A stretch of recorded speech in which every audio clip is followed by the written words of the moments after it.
जैन सभी को Gyanodaya YouTube channel में आप सभी का स्वागत है।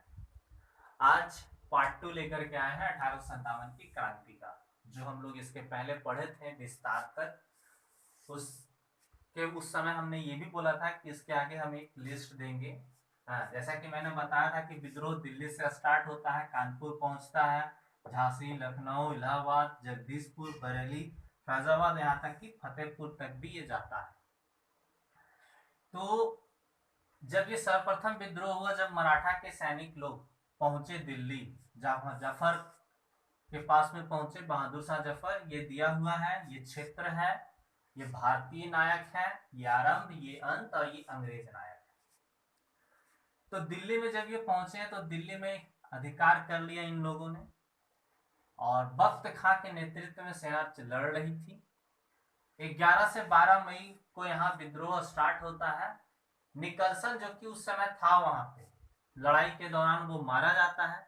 इसके बाद हडसन आता है, और हडसन ये इसको फिर जीत करके 21 सितंबर 1857 को दिल्ली पे पुनः अंग्रेजी ध्वज फहरा देता है, और बहादुर शाह जफर को बर्मा के जेल में भेज दिया जाता है, जहां इनकी मृत्यु भी हो जाती है। इसके बाद कानपुर की अगर हम बात करते हैं तो कानपुर में नाना साहब लीड कर रहे थे। नाना साहब से एक बहुत इंपॉर्टेंट क्वेश्चन इनका पूछता है, धोंदू पंथ किनका नाम था? तो नाना साहब का एक नाम धोंदू पंथ था, और तत्या टोपे का रामचंद्र पांडुरंग, ये भी याद रखिएगा। यहाँ पे 5 जून 1857 को विद्रोह स्टार्ट होती है। कैंपबेल आता है, और कैंपबेल के ही प्रयास से 6 सितंबर 1857 को यहाँ पे दबा दिया जाता है। लखनऊ में बेगम हजरत महल लीड कर रही थी। 4 जून 1857 को स्टार्ट होता है, मार्च 1858 में यहाँ एंड करता है। यहाँ पे लॉरेंस मारा जाता है, कैंपबेल इस युद्ध को दबाने में सफल हो जाता है। कैंपबेल देखिए कानपुर से जीत करके तुरंत यहाँ आता है और इसको दबाता है। इसके बाद झांसी की अगर हम बात करें तो लक्ष्मीबाई लीड कर रही थी, गंगाधर राव की विधवा। जून 1857 में विद्रोह यहाँ स्टार्ट होता है, और 3 अप्रैल 1858 को यहाँ एंड होता है। फिरोज यहाँ पे लीड कर रहा होता है, कोई चलेगा, कोई दिक्कत नहीं है।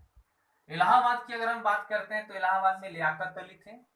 1857 में यहाँ भी स्टार्ट होता है, 1858 में एंड होता है। कर्नल नील यहाँ पे इसको दबाने में सफल हो जाते हैं। जगदीशपुर में कुंवर सिंह थे।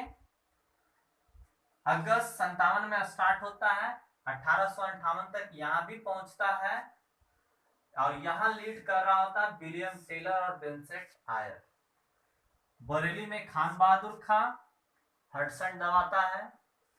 फैजाबाद में मौलाना अहमदुल्ला, कर्नल रील, और फतेहपुर में अजीमुल्ला, यहाँ भी जनरल नेरन दबाते हैं। इतना होने के बाद इसमें 2 जो थे, झांसी की रानी, इसके बारे में हीरोज तो यहाँ तक कह दिया कि भारतीय नेताओं में यह एकमात्र मर्द थी, और जगदीशपुर के कुंवर सिंह को अंग्रेजों ने कहा ये एक बुढ़ा सेठ था।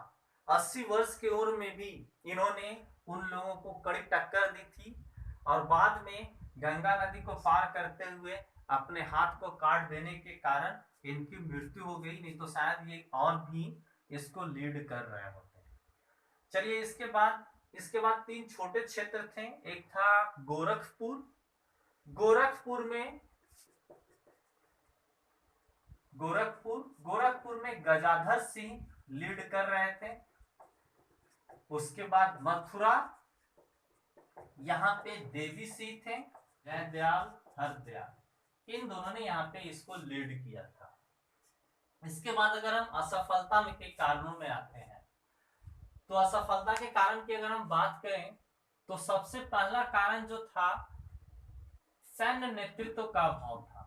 अंग्रेज के पास इतनी बड़ी सेना थी, और उसके नेतृत्व करने वाले हडसन, कैंपबेल, निकलसन, लॉरेंस जैसे लोग थे, लेकिन यहाँ पे जो भी थे, हालांकि थे तो कुशल नेतृत्व करता, किंतु इनमें अनुभव की कमी थी, और वही अनुभव जो है यहाँ पे इस जंग में इस स्वतंत्रता संग्राम के असफल होने का एक कारण बना। दूसरा, नेतृत्व का अभाव, सारे लोग अलग अलग नेतृत्व के लिए लड़ रहे थे। हाँ, और यही कारण था, एक नेतृत्व नहीं होने के कारण भी ये विद्रोह असफल हो गया। तीसरा कारण था कि बहुत सारे लोग जो हैं इसमें भाग नहीं लिए थे। जैसे उस वीडियो में बताया था कि सिर्फ उत्तर पूर्वी भारत ही यहाँ पे भाग लिया था।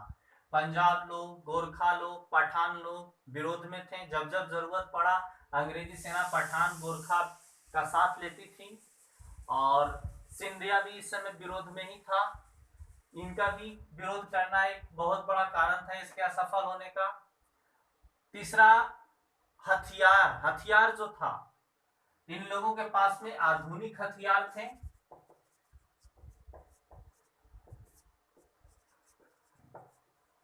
जबकि भारतीयों के पास में आधुनिक हथियार नहीं था। वो लोग सिर्फ जज्बा से लड़ रहे थे, हौसला से लड़ रहे थे। इसके अलावे एक और कारण जो था यहाँ पे हम बोल सकते हैं रेल सेवा।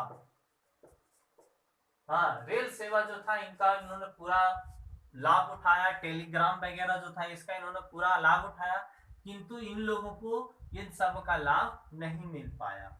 इसके बाद अगर हम बात करें असफलता के कारणों की, तो कुछ आए हैं। जैसे नाना साहब बोले थे कि नीली टोपी वालों की जो बंदूक होती है, राइफल होती है, वो चलाने से पहले ही मार डालती है। यानी उन लोग का हथियार इतना बढ़िया था कि ये इन लोगों का हथियार अगर चलना चालू हो रहा था तो उस समय तक उसका बुलेट फायर शामिल हो गया होता, तो शायद इस विद्रोह को दबाना काफी कठिन था। अगर हम इसकी परिणाम की चर्चा करते हैं, हाँ, तो परिणाम सीधा ये निकला। सबसे पहला परिणाम कि गवर्नर जनरल को वायसराय कहा जाने लगा।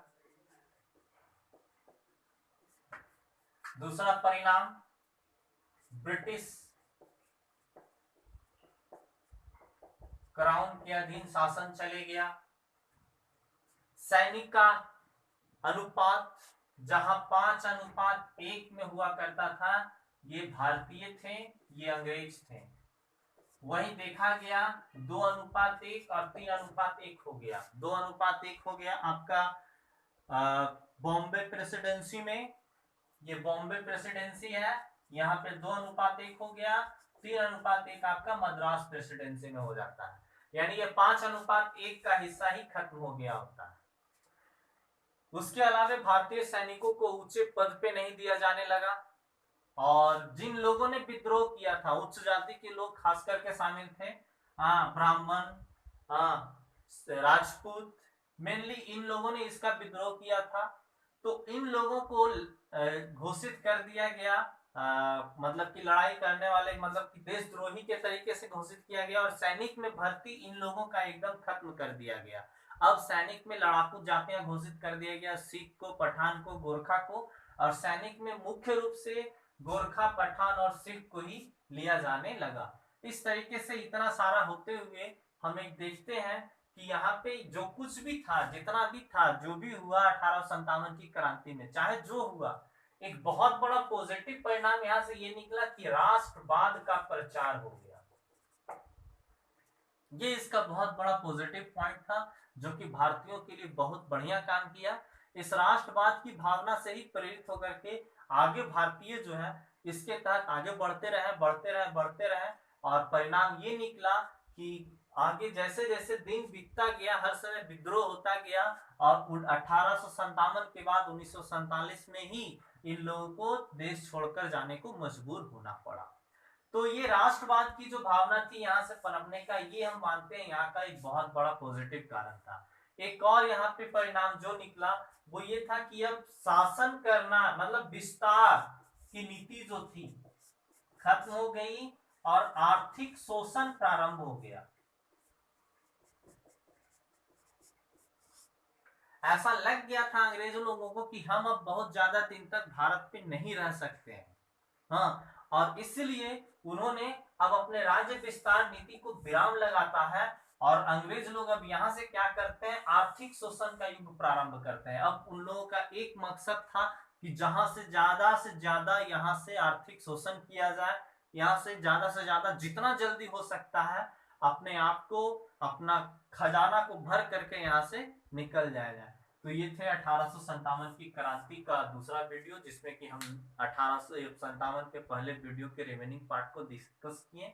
उम्मीद है कि ये भी वीडियो आप लोगों को अच्छी तरीके से समझ में आया होगा।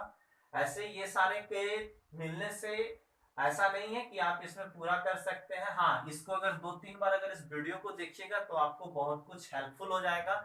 बहुत ही कम समय में आपका एक क्विक रिवीजन भी होगा और बहुत ही आसानी से किसी भी एग्जाम को क्वालिफाई कर आप सकते हैं। सभी को बहुत बहुत धन्यवाद वीडियो देखने के लिए।